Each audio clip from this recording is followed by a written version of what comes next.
Talk to me. WSRadio.com.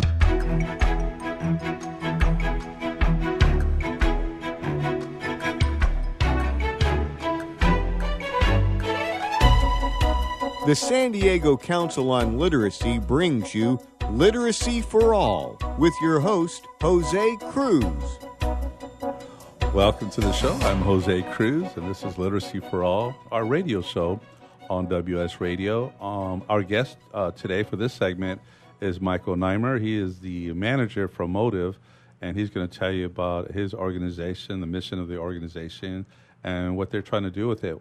Welcome to the show, Michael. Yeah, thank you for having me so much. It's good to be here. I'm so glad to have you. So tell us what you're doing with MOTIV, and let me tell you a story first, and then go into that. But yesterday, I was at a training, and these were seniors who were being trained to tutor children in reading, and there are populations of resources out there that we're underutilizing. So here are the seniors, and then you're going to talk to us about another population, again, I believe, of underutilized resources. What does MOTIV do? What are you trying to do? Yeah, absolutely. So MOTIV is an organization that connects teenagers in high school to meaningful volunteer experiences such as literacy. Very good. And so what is the challenge you're facing? I can guess, but I want to hear it from you. Yeah, well, there's a couple challenges. I guess the first one is that we're a small organization, so we're still trying to spread the word about ourselves. And then the second is the hardest challenge is just getting high schoolers to get passionate about volunteering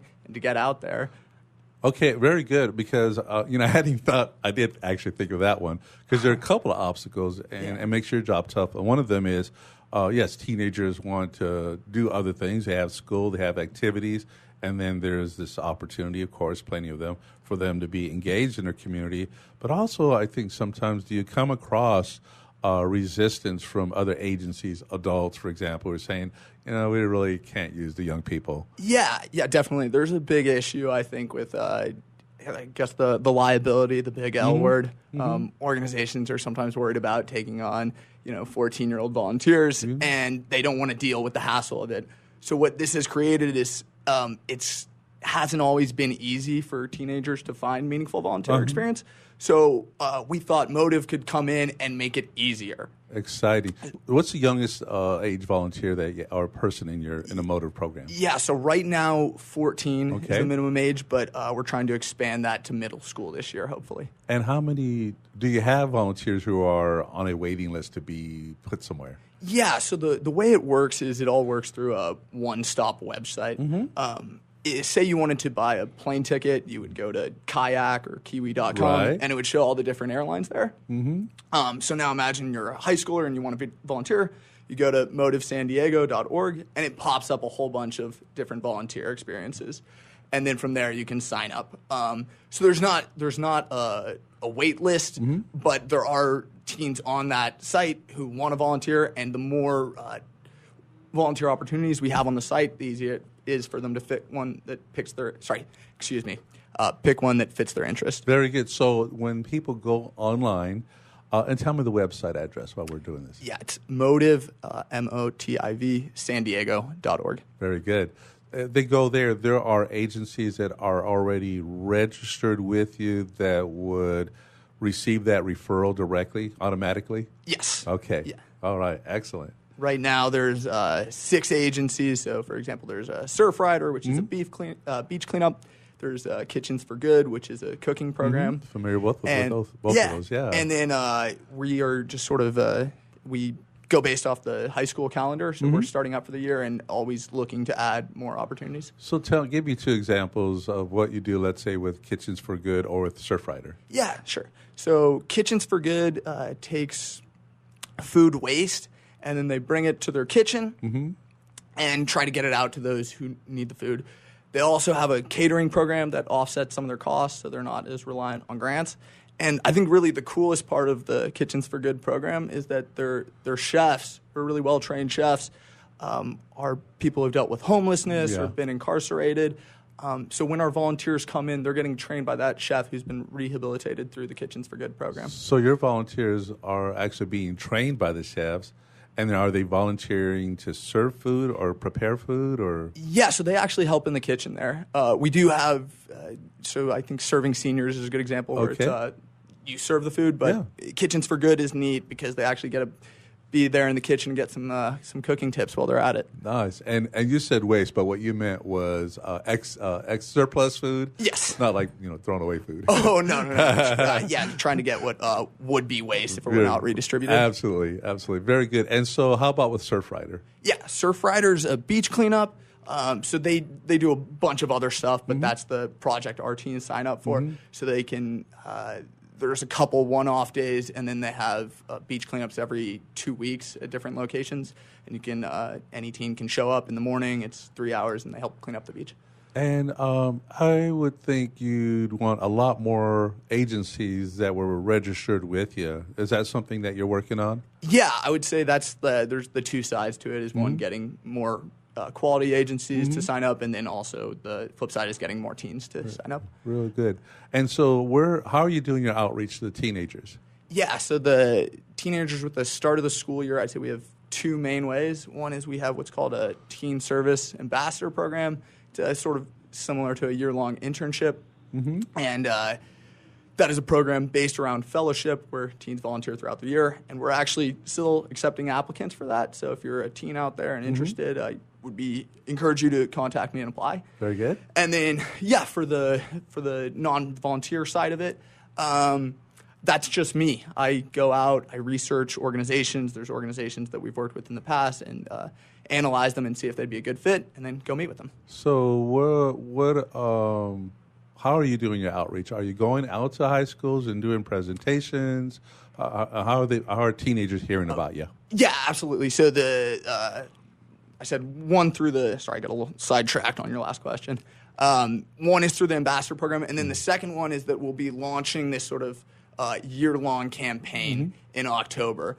And I'll go meet with high school counselors, and we have some money to give out throughout the year to stir competition. So basically, it's based around whichever high school volunteers the most total number of hours will get some sort of prize. And it's sort of a campaign similar to a food drive. Very good. Let me ask, looking at a few things, what is the advantage for teenagers? What are the things that motivate them to be engaged with you? Yeah, so I think twofolds, the practical elements of the site that make it advantageous is that it's easy. It's all in there. You don't have to get redirected to the website. Look through their personal documents. It can all be done through the MOTIV site. And then the second thing is that with high schoolers, there's a big component of recording the hours. So whether it's their high school has mandated hours, or it's to impress college, or in some cases you can get awards, presidential service awards, for example, they can record all their hours very easily on the site. Yeah. And then on the flip side, what should get high schoolers motivated to volunteer? I think a lot of things. I think we believe in service learning, which is, so our focus is the volunteers more than, for example, the organizations you work with are also about those being helped by the volunteers. Sure, yeah. So I think the volunteers get as much out of these experiences as the people they're helping in a lot of cases. And especially for teenagers, where they're in their formative years, to go out there and see people who have a different upbringing than themselves and have the opportunity to serve. That's a really valuable experience. Absolutely. Tell me, Michael, what got you involved with MOTIV? Why are you doing what you're doing personally? Yeah, so I guess I was sort of one of those teens, though, a little later on. I didn't volunteer a whole lot in high school. I went to a soup kitchen once in a while, but not frequently. And then when I got to college, I volunteered a lot, and it became a big driving force in my life. I realized that I didn't just think of it as a good thing to do, but I really enjoyed that setting. People coming together around a common good to help was powerful. And so I wish I'd had that opportunity in high school, and that's partly on me, but we're here trying to make it easier. Yeah. So it's not a challenge for high schoolers to find the opportunities. Are you in college now? No, I am out of college. I went to the University of San Diego. And what are your career plans? Career plans. Is this it? That's a good one. Yeah. Well, this is we have our motive is based off a grant from the Jewish Federation and then matching for the Jim Joseph Foundation, and that lasts another 24 months. So that's what I'll be doing for the near future. Okay, so it's 2 years, right? Very important. Yeah. And just laying the foundation down and maybe generating a core group of people who can be part of what you're doing, just aligning the leadership. Do you have people who are helping out internally? Yeah, so we have, it started as a one-person team. That was Motive launched in 2016, and now we're up to a staff of 5. We also have a few consultants, and then I think the biggest part of it is just getting the numbers up for the number of volunteers on the site. Sure. That's what the Teen Service Ambassador Program is for. Or teens, and a requirement of their volunteer services that they recruit additional teens for the events. So it's sort of I don't know if a pyramid is the right framework, but that'd be an easy way to visualize it. Very good. We're going to go to break in just a second, but I do want to talk to you more about the nitty-gritty aspect of getting young people to volunteer, and also getting those agencies to say, hey, we're comfortable with this, and then bringing them together. That's quite a challenge. And so it's an opportunity to create a cultural change that could change lives. I know you're already doing it, but just with all the power, the manpower that's out there, the team power that's out there, we could be fixing a lot of things. So we'll come back to that, Michael, after the break. I'm Jose Cruz. This is Literacy for All. We're on WS Radio, the worldwide leader in Internet talk.